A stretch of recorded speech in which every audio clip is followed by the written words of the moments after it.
நம்ம பெரிய வெற்றி அடையிறதுக்கு தவறான குறுக்கு பாதையை தேர்ந்தெடுத்தோம்னா இந்த கதையில வர மாதிரி தான் நமக்கும் நடக்கும். ஃபுல்லா பாருங்க, உங்களுக்கே புரியும். 100 days 100 குடி ஸ்டோரிஸ் பார்ட் 2ல இன்னைக்கு டே 99. இது மாதிரி யூஸ்ஃபுல்லான குடி ஸ்டோரிஸ்க்கு நம்ம பேஜை ஃபாலோ பண்ணிக்கோங்க. ஒரு ஊர்ல வாழ்ந்து வந்த ஒரு சின்ன பையன் டாக்டர் ஆகணும்னு ஆசைப்பட்டான். பட் அதுக்கான முயற்சியை அவன் சின்ன வயசுல இருந்தே கொடுக்க தயாரா இல்ல.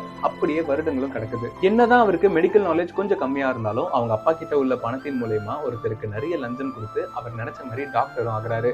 பல வருடங்கள் கழிச்சு ஒரு சின்ன பையனோட காம்ப்ளிகேட்டட் ஆக்சிடென்ட் கேஸை ஃபேஸ் பண்றாரு. அன்பார்ச்சுனேட்லி இவருக்கு போதுமான நாலேஜ் இல்லாததுனால அந்த சின்ன பையனை இவரால காப்பாற்ற முடியல.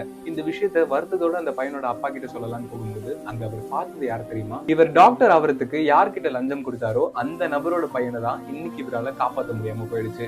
கடைசியா அந்த பையனோட அப்பாவும் டாக்டரும் அவங்க பண்ண தப்ப நினைச்சு ரொம்பவே வருத்தப்பட்டாங்க. இந்த கதையில இருந்து நம்ம ரெண்டு விஷயத்த புரிஞ்சுக்கலாம். தவறான குறுக்கு பாதையை தேர்ந்தெடுத்தோம்னா கடைசியில கஷ்டப்படுறது நம்மளாதான் இருப்போம். அண்ட் நம்ம பண்றது நல்லதோ கெட்டதோ கண்டிப்பா அது மறுபடியும் நம்மள தெரிய வரும். கர்ம